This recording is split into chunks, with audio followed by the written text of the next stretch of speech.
Se você puder abrir a palavra de Deus no livro de Josué, no capítulo 1, e alguns versos nós queremos estar lendo.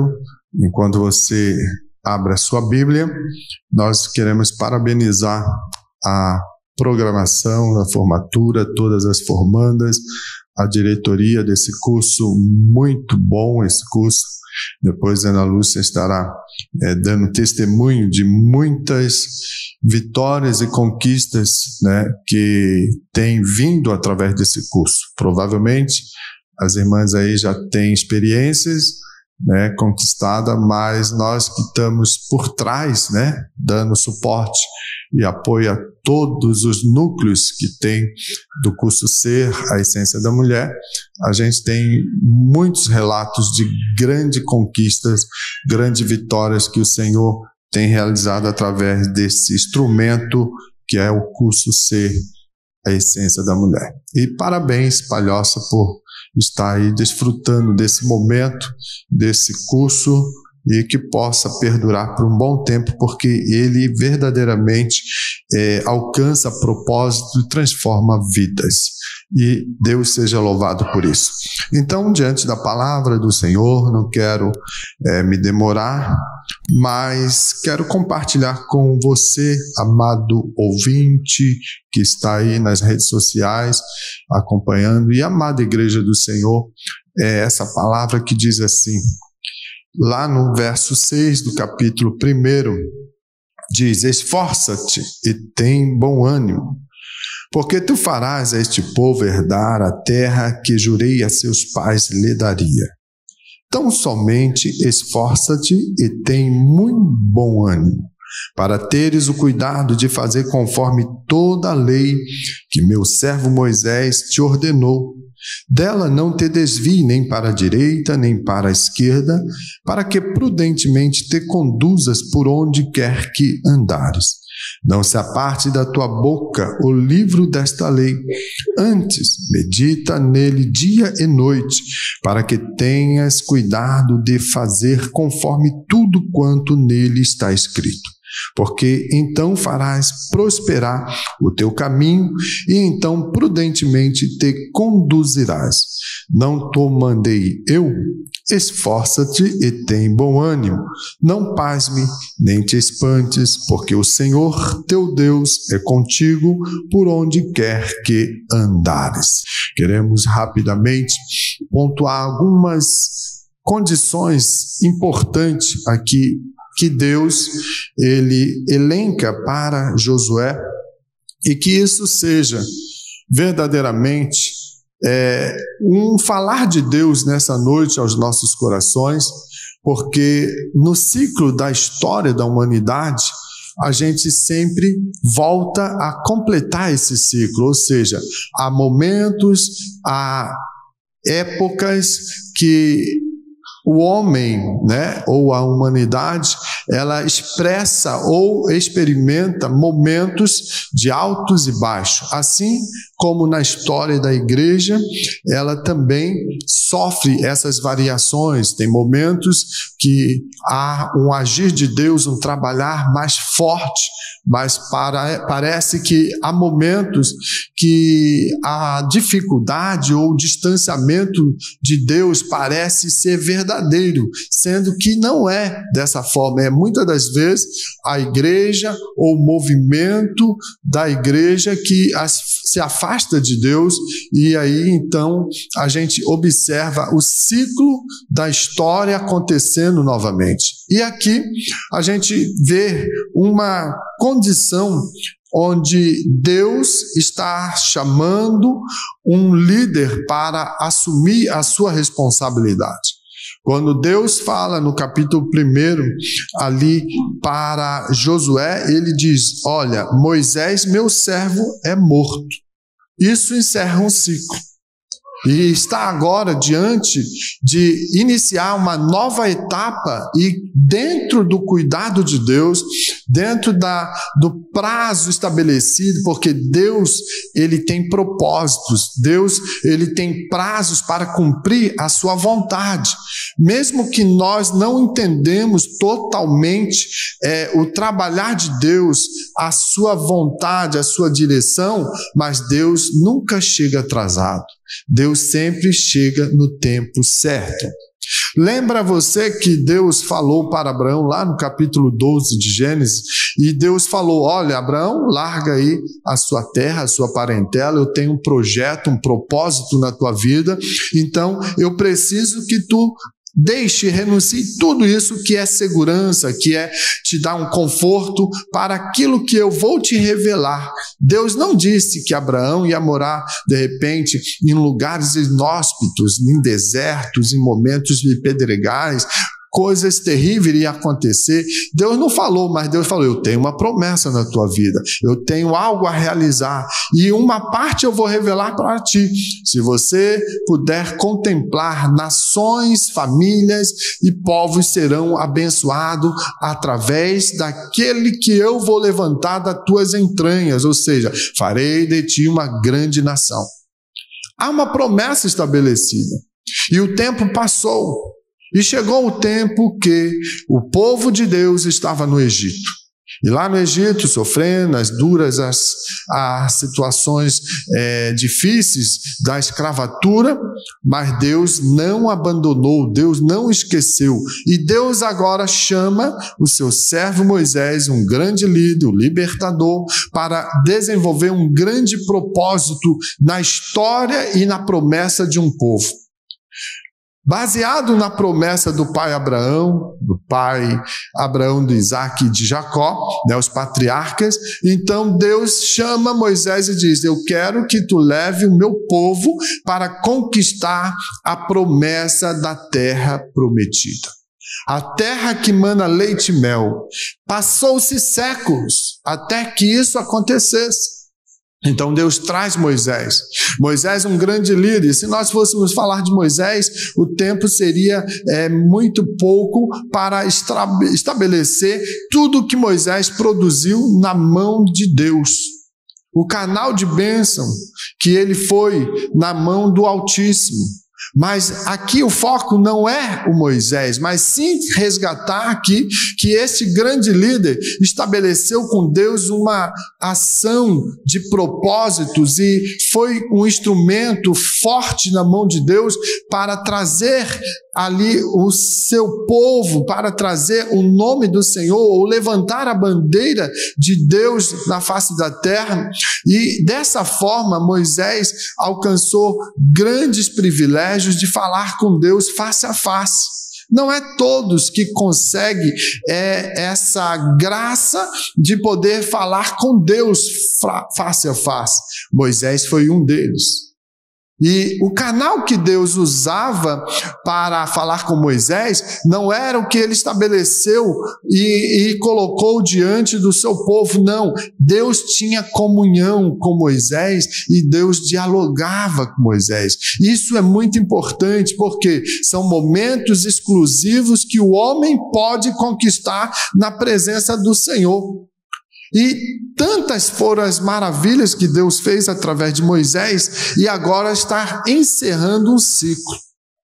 E aí Josué, aquele servo de Moisés, aquele companheiro, aquele que alcançou grandes momentos especiais de Deus trabalhando no meio do seu povo através do grande líder Moisés, Josué foi preparado, estava pronto.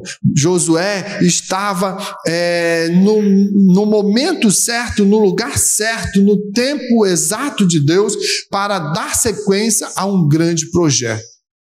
E parece interessante a gente observar que quando Deus ele fala: olha, agora chegou o teu tempo, Moisés está morto, ou seja, eu tenho para contigo uma série de questões que vão ser realizadas através da tua vida.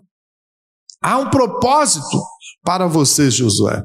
E eu quero dizer para você, Josué, que você não se preocupe, você não se atemorize com barreiras, dificuldade, com crise, com problemas, não. Você já está apto, você já está capacitado. Mas eu tenho recomendações para você. E se você seguir essas recomendações, nada vai impedir a tua vitória. Que coisa maravilhosa! Isso nos remete a entender que Deus quer que o seu povo esteja baseado ou fundamentado na palavra dele. Quando o povo está fundamentado na palavra do Senhor, nada pode prevalecer contra a palavra e a vontade e os desígnios de Deus. Vocês, mulheres que hoje estão formadas, vão estar formadas. Vocês, mulheres que se empenharam em estudar, a buscar mais capacitação a respeito daquilo que Deus pode usar vocês e que Deus possa verdadeiramente usá-las como instrumento nas mãos dele para alcançar famílias, para alcançar mulheres, para produzir no reino do Senhor. Vocês estão aptas. Vai chegar o momento que Deus vai dizer: agora age. Agora faça, agora se coloque na minha dispensação, porque eu vou usar. Sabe por quê? Porque vocês se capacitaram. Assim Josué se capacitou. Josué foi um guerreiro, um general. Josué, naquela guerra dos amalequitas contra Israel, lá em Êxodo capítulo 17, você vai ver essa história, quando então Moisés, ele fala: olha, Josué, reúne aí os soldados, vai para a peleja, eu vou subir ao outeiro e lá vou levantar as minhas mãos para que Deus possa prevalecer na vida de vocês e vocês vão ser vitoriosos. E ali há uma situação que Deus estabelece e manda depois Moisés escrever e contar nos ouvidos de Josué, para que Josué soubesse daquilo que Deus tinha preparado para os amalequitas. E ele diz: olha, esses vão ser extirpados da face da terra. Eu estabeleci para eles um juízo e eu vou cortar o nome deles. Vou acabar com essa nação, porque o seu pecado, a sua iniquidade é tanta que chegou no nível que eu, Deus, vou cortá-los. Mas avisa Josué. Interessante isso. Por quê? Porque Deus já estava olhando o servo de Moisés, Josué, para poder continuar uma grande obra. E era preciso que Josué soubesse disso. Então Moisés estabelece, escreve nos anais da história, para que Josué pudesse depois relembrar e ver que Deus iria cortar Agag, cortar os amalequitas e fazer jus à sua palavra. Nós podemos assim entender como Deus trabalha na história. E agora então chega o momento que ele diz: Josué, esforça-te e tenha bom ânimo. É o primeiro momento que Deus dá a orientação para o seu servo, que agora vai liderar um grande povo, para então fazer cumprir a promessa inicial lá de Gênesis capítulo 12.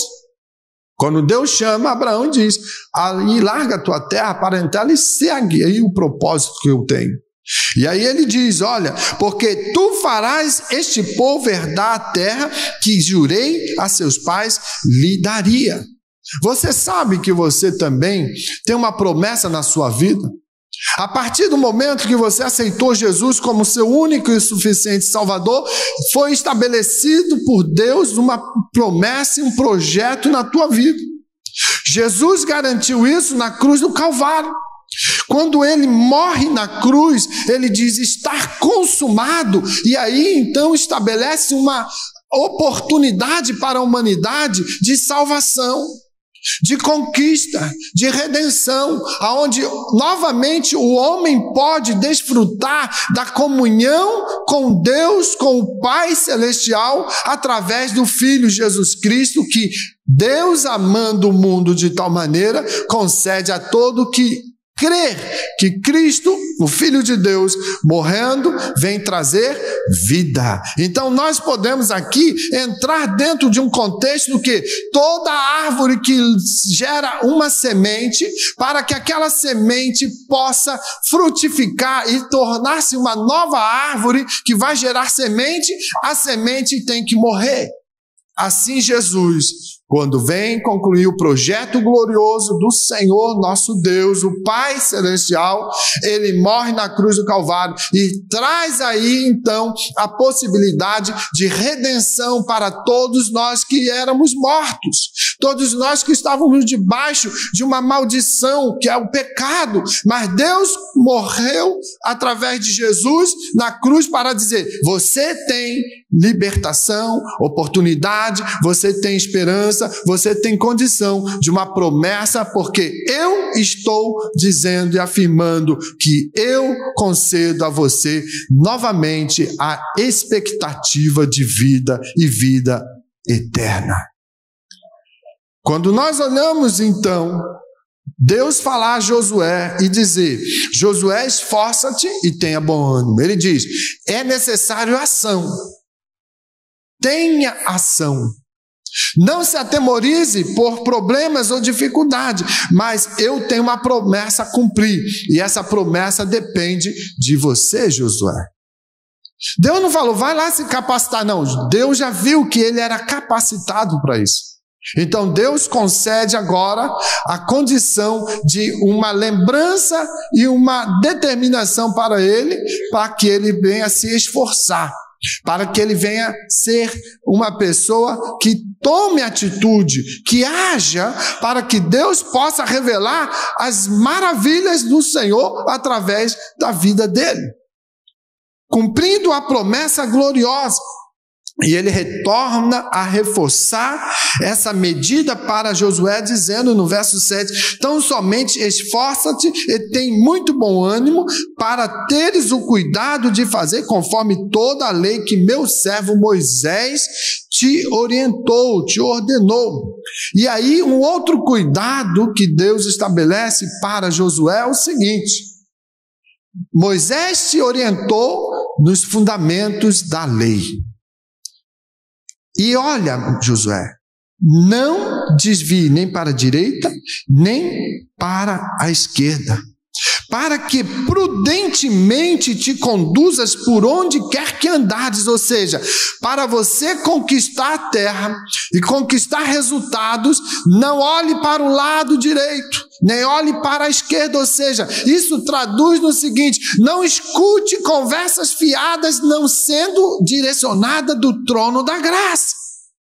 Se alguém aparecer e dizer, olha, vamos por aqui, olha, quem sabe, não, isso não é da minha parte, mas eu já te orientei através do meu servo Moisés, então guarde a palavra, a orientação que eu ordenei para ele. Se assim você se proceder, você vai ter sucesso. A tua conduta, o teu caminho, as tuas conquistas será debaixo do meu trabalhar, porque eu sou Deus também na tua vida. Isso é importante, irmãos. A lição que nós temos que tomar disso é que nós devemos cumprir aquilo que o salmista diz lá no Salmo 119, se não me engano, verso 11.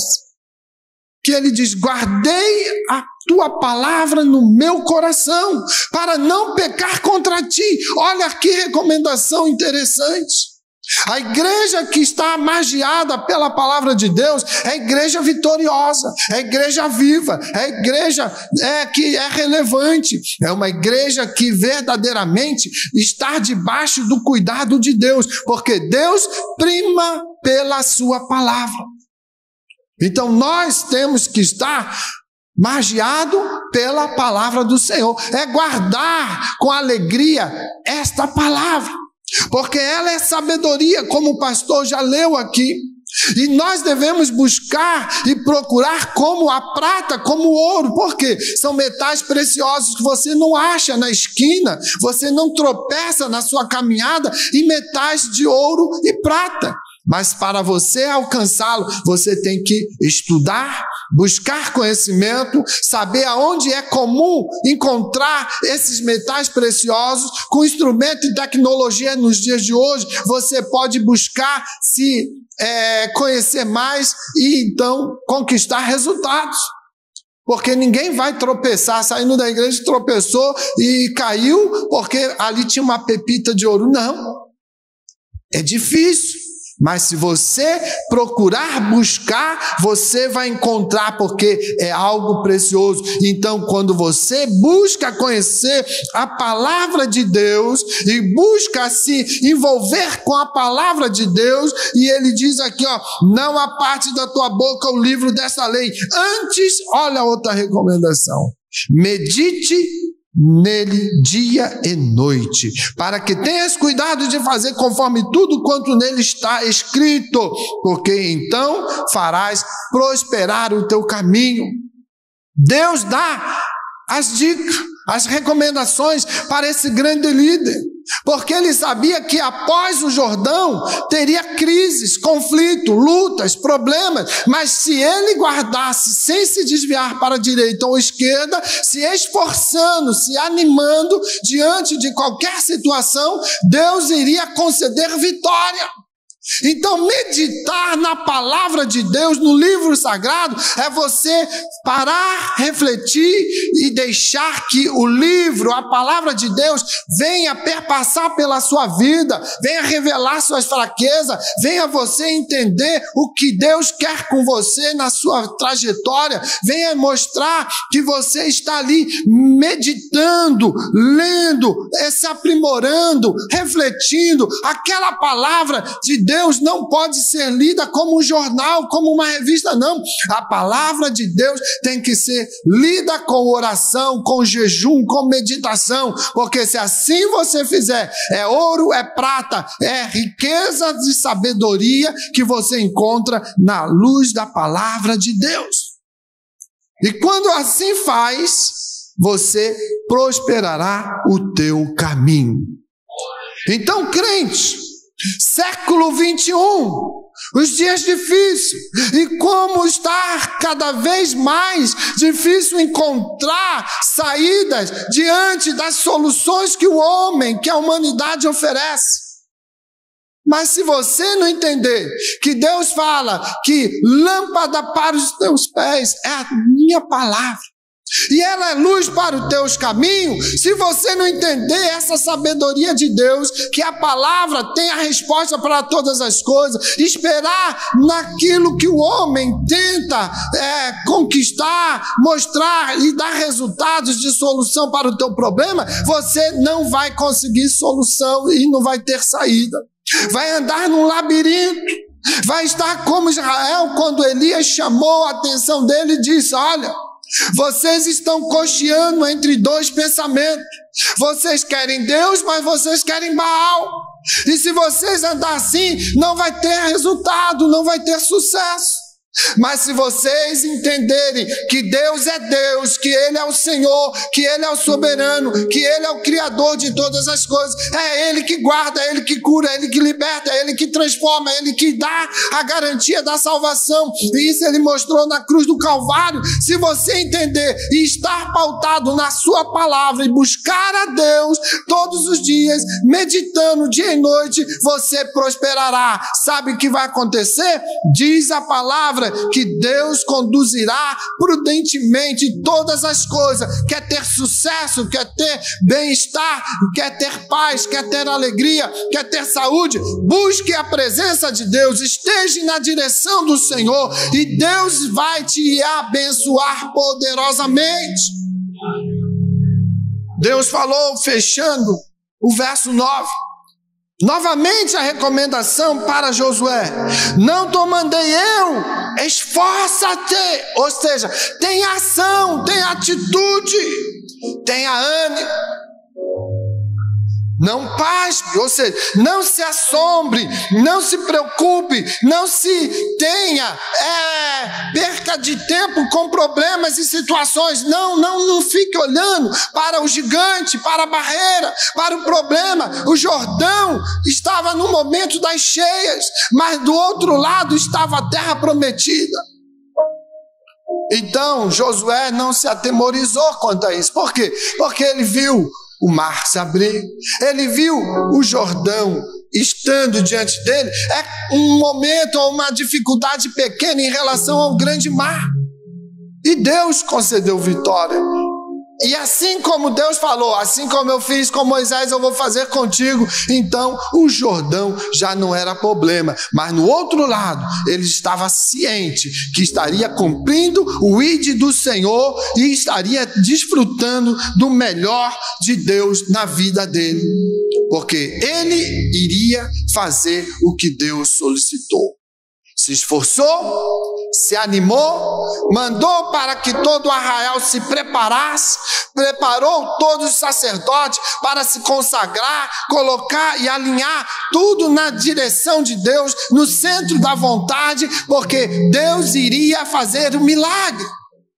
E quando nós entendemos isso, à luz da palavra de Deus, nós também podemos desfrutar ou vislumbrar a mão do Senhor. Ah, mas pastor, estamos no século 21, a tecnologia está aí, a grande quantidade de conhecimento. Será que Deus ainda faz? Eu sei que Deus faz, porque Deus está na minha vida e eu prego aquilo que Deus faz na minha vida. Então, quando eu digo que Deus cura, Ele cura. Quando eu digo que Deus salva, Ele salva. Quando eu digo que Deus batiza com o Espírito Santo, Ele batiza. Então a igreja do Senhor, pautada pela palavra, ela tem que ser avivada, ela tem que ser unida, ela tem que ser relevante, ela tem que ser missional, porque é o dono desta obra, é o Senhor Jesus Cristo, que pagou um preço caro, mas morreu por você. Ele veio dar vitória, Ele veio te conceder alegria, Ele veio te conceder paz, e Ele vem dizer para ti: não desista, porque o céu é logo ali, e eu venho buscar a minha noiva para estar comigo todos os dias até a consumação do século. Deus charamanda candarava súbia. Ele tem nesta noite propósito na tua vida. Ele tem te chamado, Ele tem feito uma promessa, Ele concedeu essa oportunidade. Então, neste momento, já com autorização, eu quero convidar você a se colocar de pé. Eu quero orar pela sua vida. Eu quero pedir a Deus que possa verdadeiramente entrar com propósito, porque a promessa já estabeleceu, mas Ele diz: se esforce, tome atitude, posicionamento. Não fique olhando o balanço do barco, ou talvez as ondas gigantes, talvez o vento forte, talvez o conflito no seu lar. Não olhe para isso, mas olhe além disso e veja que Ele é o autor, consumador da tua fé, e Ele é o general de guerra, e Ele vai na frente cortando o laço, o embaraço, e vai te dar a vitória. Então nesta noite eu quero orar. Coloca a mão sobre o seu coração. Eu não sei a tua necessidade, se é cura, se é reconciliação. Eu não sei se você precisa de uma resposta urgente. Eu só sei que o nosso Deus, Ele é vencedor, Ele é guerreiro, e nesta noite Ele diz: se esforce e se anime, porque eu vou cumprir a promessa na tua vida. Pai de amor, Deus de bondade, em nome de Jesus, pedimos nesse momento e agradecemos pelas muitas misericórdias. Ó Pai, nesse momento eu peço que Tu entre com provisão. Teus filhos, a Tua noiva, a Tua igreja está diante de Ti, diante da Tua palavra, e a palavra hoje é se esforçar, é se animar, é guardar a lei, é guardar a palavra, é estar em comunhão, é estar na direção e no centro da Tua vontade. E eu peço, Pai, em nome de Jesus, caia as barreiras, corta os laços, repreende o inimigo, vai tratando, Senhor, e abrindo porta para a Tua igreja. Anima o Teu povo, anima, Senhor, os corações, vai, Senhor, dando vitória em nome de Jesus. Eu peço, Pai, em nome de Jesus, que haja cura, que haja restauração, que haja alegria, que haja renovo, que a Tua graça venha visitar o Teu povo todos os dias, porque assim está predito pela Tua palavra, que Tu estaria conosco todos os dias até a consumação do século. Pai, enquanto não acontecer a Tua vinda, renova, fortalece e sustenta o Teu povo para a glória do nome do Senhor. Amém e amém e amém. Deus abençoe a todos.